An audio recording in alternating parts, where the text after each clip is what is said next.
역대상 17장 1절에서 15절 말씀 제가 받들어 읽겠습니다. 다윗이 그의 궁전에 거주할 때에 다윗이 선지자 나단에게 이르되 나는 백향목 궁에 거주하거늘 여호와의 언약궤는 휘장 아래에 있도다. 나단이 다윗에게 아뢰되 하나님이 왕과 함께 계시니 마음에 있는 바를 모두 행하소서. 그 밤에 하나님의 말씀이 나단에게 임하여 이르시되 가서 내 종 다윗에게 말하기를 여호와의 말씀이 너는 내가 거할 집을 건축하지 말라. 내가 이스라엘을 애굽에서 올라오게 한 날부터 오늘까지 집에 있지 아니하고 오직 이 장막과 저 장막에 있으며 이 성막과 저 성막에 있었나니 이스라엘 무리와 더불어 가는 모든 곳에서 내가 내 백성을 먹이라고 명령한 이스라엘 어느 사사에게 내가 말하기를 너희가 어찌하여 내 백향목집을 건축하지 아니하였느냐고 말하였느냐 하고 또한 내 종 다윗에게 이처럼 말하라. 만군의 여호와께서 이처럼 말씀하시기를 내가 너를 목장 곧 양떼를 따라다니던 데에서 데려다가 내 백성 이스라엘의 주권자로 삼고 내가 어디로 가든지 내가 너와 함께 있어 내 모든 대적을 내 앞에서 멸하였은즉 세상에서 존귀한 자들의 이름 같은 이름을 내게 만들어 주리라. 내가 또 내 백성 이스라엘을 위하여 한 곳을 정하여 그들을 심고 그들이 그곳에 거주하면서 다시는 옮겨가지 아니하게 하며 악한 사람들에게 전과 같이 그들을 해치지 못하게 하여 전에 내가 사사에게 명령하여 내 백성 이스라엘을 다스리던 때와 같지 아니하게 하고 또 내 모든 대적으로 내게 복종하게 하리라. 또 내게 이르노니 여호와가 너를 위하여 한 왕조를 세울지라. 내 생명에 연한이 차서 내가 조상들에게 돌아가면 내가 내 뒤에 내 씨 곧 내 아들 중 하나를 세우고 그 나라를 견고하게 하리니 그는 나를 위하여 집을 건축할 것이요 나는 그의 왕위를 영원히 견고하게 하리라. 나는 그의 아버지가 되고 그는 나의 아들이 되리니 나의 인자를 그에게서 빼앗지 아니하기를 내가 내 전에 있던 자에게서 빼앗은 것 같이 하지 아니할 것이며 내가 영원히 그를 내 집과 내 나라에 세우리니 그의 왕위가 영원히 견고하리라 하셨다 하라. 나단이 이 모든 말씀과 이 모든 계시대로 다윗에게 전하니라. 아멘. 여호와의 궤가 예루살렘에 도착했어요. 앞전에 말씀드렸다시피 이 사건은 단순히 여호와의 궤가 있는 장소가 바뀐 것이 아니고요. 이제 더 이상 이스라엘이 떠돌아다니지 않고 가나안 땅에 정착하여 그 땅의 주인이 된다는 것을 상징적으로 보여줍니다. 그러니까 아브라함에게 하셨던 그 약속이 이제 비로소 성취되었다는 거예요. 이처럼 언약이 성취되는 경사스러운 일이 일어났습니다. 그 결과로 다윗은 이제 백향목 궁궐에 거하고 있어요. 그런데 다윗이 보니까 정작 그 일을 행하신 하나님께서 계시는 궤가 있는 성막은 너무 초라해 보이거든요. 성막이라고 하니까 우리가 거룩한 막 이렇게 생각하지만 텐트예요. 궁궐 그 옆에 텐트가 있다. 너무 비교돼 보이겠죠. 하나님께서 맺으신 언약의 혜택을 입은 다윗 자신은 좋은 집에서 살고 좋은 집에서 자고 있는데 정작 그 언약을 행하신 하나님께서는 초라해 보이는 텐트에 계시니까 마음이 편치가 않습니다. 다윗은 그래서 이제 하나님도 좋은 곳에 계셔야지 내가 하나님을 위해서 집을 짓겠어 라고 생각하고 선지자 나단을 불러서 물어봅니다. 이 생각이 어때? 그랬더니 나단이 그거 좋아 보이는데요. 하나님께서 함께 하시니까 왕이 원하시는 대로 행하시면 됩니다. 이렇게 답을 합니다. 그러나 하나님의 생각은 달랐어요. 하나님께서는 나단을 통해서 하나님이 계실 집을 짓지 말라고 하십니다. 다윗의 생각이 마음에 안 들어서 혹은 다윗이 마음에 안 들어서 그런 것은 아닙니다. 그럼 왜 집을 짓지 말라고 하셨을까요? 자, 만약에 우리가 하나님의 집을 짓는다고 생각을 해봅시다. 그 집은 어떤 재료로 지어야 할까요? 얼마나 크게 지어야 할까요? 얼마나 아름답게 지어야 할까요? 이 세상에 있는 가장 귀하고 가장 아름다운 것으로 가장 웅장하게 그 집을 짓는다고 해볼까요? 가장 최고로 최선으로 그 집을 지었어요. 그러면 그 집이 하나님께서 계실 만한 처소가 될 수 있을까요? 아니요. 그 어떤 집이라도요, 영광의 하나님께서 계실 만한 처소가 될 수 없습니다. 하나님의 영광에 비하면요, 초라하기 짝이 없는 곳이 될 거예요. 그러니 다윗이 아니라 어느 누구라 할지라도 하나님이 계실 만한 곳을 지을 수 없습니다. 뿐만 아니라 그것은 하나님께서 원하지 않으시는 거예요.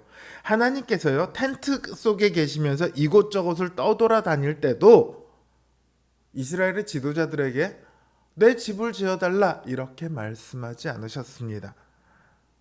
오히려 그 텐트 안에 계시길 기뻐하셨어요. 왜냐하면 그곳은 이스라엘 민족, 하나님의 백성들이 있는 곳이기 때문입니다. 백성들이 동으로 갈 때 하나님의 그 성막도 같이 동으로 가죠. 백성들과 함께 움직이셨어요. 하나님께서는 그 백성들과 함께 계시기를 원하셨던 거예요. 하나님께서 원하신 것은요, 크고 화려한 집이 아니에요. 하나님께서 선택하셔서 부르시고 거룩하게 하신 그 하나님의 백성들과 함께 있는 것, 그게 바로 하나님께서 원하신 거예요. 다윗이 하나님의 집을 짓겠다고 한 것은요, 이런 하나님의 뜻을 제대로 이해하지 못했기 때문이죠. 물론 그렇다고 하나님께서 다윗을 책망하지는 않으셨어요. 아니, 하나님을 생각해서 한 말이잖아요. 다윗을 위해 다윗에게 내가 언제 집 지어달라고 했어? 너 무슨 시키지도 않은 짓을 해? 너 혼나볼래? 이렇게 말씀하지 않으셨다고요. 오히려 하나님께서는요, 다윗을 위해 집을 지어주겠다 이렇게 말씀을 하세요. 여기서 조금 어려움이 있었던 게 뭐였냐면, 왜 집을 지어주셨다고 하셨지? 하나님께서 다윗의 마음을 보시고 네가 내 집을 지어줘? 괜찮아. 마음만 받을게. 근데 네 마음이 예쁘니까 내가 너를 위해서 상으로 내가 네 집을 지어줄게. 사실 저도 처음에는 이렇게 생각했었거든요. 근데 본문을 보다 보면, 그리고 우리 같은 내용을 다루고 있는 사무엘하 7장을 보면 그런 내용이 없어요. 그 마음을 받으시고 다윗을 위해 집을 지어주겠다고 하시는 그런 내용, 언급 자체가 없어요. 오늘 본문 이 다음 단락을 보면요, 다윗이 뭐라고 얘기하냐면, 도대체 내가 누구이길래 나로 여기까지 이르게 하셨습니까? 이렇게 말을 해요. 내가 누구이길래, 이 말에는요, 내가 뭐가 이뻐서요? 내가 뭘 잘해서요? 내가 무슨 일을 했길래 나를 여기까지 이르게 하셨습니까? 이런 의미가 담겨 있죠. 그러니까 하나님께서 다윗에게 상으로 집을 지어줬다? 라고 보는 것은 조금 과한 해석이 될 수 있겠죠. 그럼 왜 하나님께서는 다윗에게 집을 지어주겠다고 말씀하셨을까요? 그 이유를 알기 위해서는요, 다윗에게 지어주겠다고 하신 집의 내용을 잘 살펴봐야 합니다. 뭐라고 하셨냐면, 내가 너를 양을 따르는 데서 불러내서 너로 주권자를 삼고 내가 가는 모든 곳에서 너와 함께 있어 모든 원수를 멸하고 너의 이름을 위대하게 만들어 주리라. 이렇게 말씀하세요. 또 뭐라고 말씀하시냐면, 내가 내 백성 이스라엘을 위해 한 곳을 정하여 그를 심고 그를 거주하게 하여 다시 옮기지 못하게 하며 누구도 그들을 해하지 못하게 하리라. 너의 후손을 세워서 그 나라를 견고하게 하리라. 너의 몸에서 난 자가 나를 위해 집을 건축할 것이고 나는 그 나라를 영원히 견고하게 하리라. 나는 그의 아버지가 되고 그는 내게 아들이 되어 그가 잘못하면 내가 매를 때려서 징계하려니와 그러나 사울에게서 은총을 뺏은 것처럼 왕위를 빼앗지는 않으리라. 그래서 내 나라가 내 앞에서 영원히 보존되고 영원히 견고하리라. 이렇게 말씀하세요. 이 내용은요, 아브라함과 맺으신 언약의 내용, 그리고 모세를 통해 이스라엘과 맺으신 언약의 내용을 다 담고 있습니다. 아브라함의 언약 따로, 시내산 언약 따로, 오늘 여기서 말씀하고 계시는 이 말씀 따로, 이게 아니라요, 지금 하나님께서 집을 지어주신다는 말씀은요, 어떤 말씀이냐면 다윗과 새로이 언약을 맺으실 텐데, 그 언약은 아브라함과 맺은 언약, 그리고 시내산에서 맺은 언약과 같은 내용을 담고 있대. 그보다 더 뛰어나며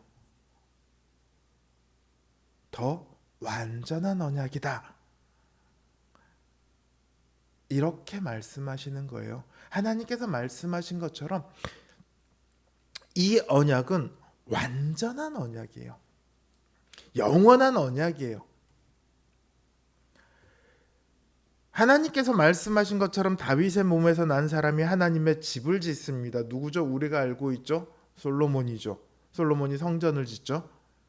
그런데 오늘 여기서 말씀하신 집을 지을 자손이요, 과연 정말 솔로몬일까? 왜냐하면 그 집이 영원하리라고 하셨잖아요. 그러니까 이게 솔로몬의 성전을 말하는 건 아니에요. 솔로몬의 성전은 오히려 그림자와 같이 그 집을 보여주는 일종의 예고편이라고 봐야 되는 거죠. 하나님께서 지어주시겠다고 한 집은요, 예수 그리스도의 몸으로 지으신 성전을 말합니다. 더 나아가 예수 그리스도의 몸인 교회를 말하는 거예요. 교회는요, 하나님의 집입니다. 하나님께서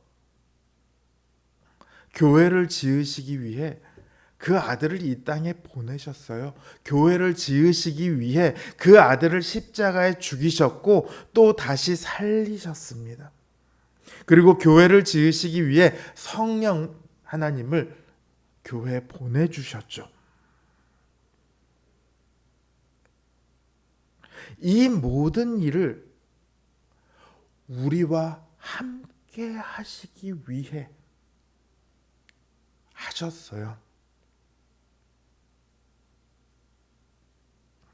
하나님은 지금 이 순간도 우리와 함께 하십니다.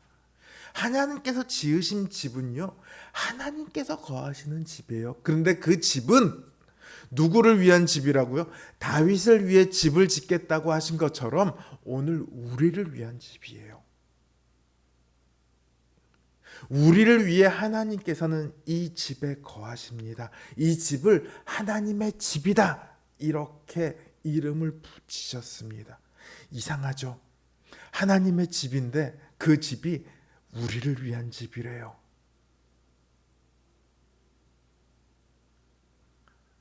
이 집이 하나님의 집인 이유는 하나님께서 그 집에 거하시기 때문입니다. 오늘 우리와 함께 거하고 계신다고요. 이 교회 예배당이 아니라 우리가 믿음으로 예수 그리스도를 우리의 구주로 고백하고 하나님을 우리의 아버지로 믿음으로 고백한 모든 신자들의 모든 순간, 모든 삶 가운데 하나님께서 함께 거하신다고요. 성령 하나님께서 지금 이 순간 우리의 마음속에 함께 거하신다고요.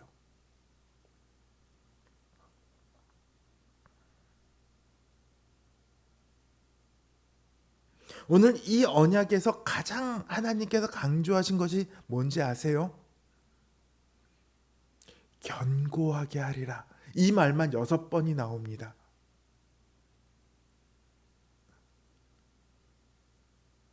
하나님의 집이 견고할 거래요. 그 말은 교회가 견고할 거란 말입니다. 교회가요, 때로 위태로워 보일 수 있습니다. 때로 이거 지금 뭐 하고 있지 싶어 보일 수 있습니다. 그러나 하나님께서 교회를 결코 버리지 않으십니다. 교회를 2000년 역사 속에서 수없는 위험 속에서도 또 수없는 방황 속에서도 하나님은 이곳까지 이끌어 오셨습니다. 동시에 하나님은 우리의 인생을 견고하게 하실 거예요. 우리의 인생도 교회와 마찬가지로 때로는 위태롭겠죠. 때로는 방황하겠죠. 그러나 하나님께서는 단호하게 말씀하세요.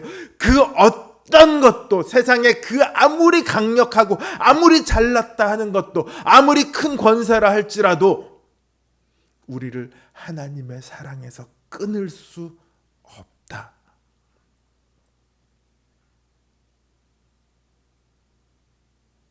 우리의 삶은요, 우리의 모든 순간은요, 하나님과 함께 하고 있습니다. 내가 혼자 걷고 싶어서 내 가고 싶은 대로 막 가고 있을 때도요, 하나님은 우리에게 찾아오셔서 우리의 손목을 붙드세요. 야, 그 길이 아니야. 이리로 가야 해. 우리가 위태로워서 정말로 어찌할 바를 모를 때도요, 하나님께서 우리에게 찾아오셔서 우리를 그 품에 푹 감싸 안으시고 우리에게 날아오는 그 모든 공격을 대신해서 다 받으세요.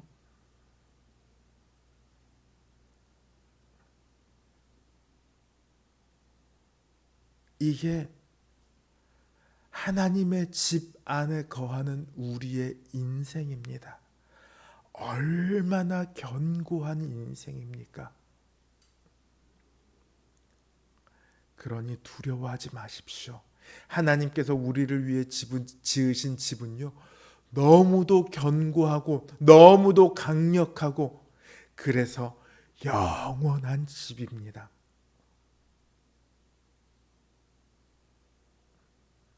하나님께서 오늘도 우리를 위하시며 우리와 함께 하심을 믿고 그 하나님의 집에 거하기를 기뻐하며 그 하나님 집 안에서 평안을 누리는 우리 성도님들 되시기를 주님의 이름으로 기원합니다.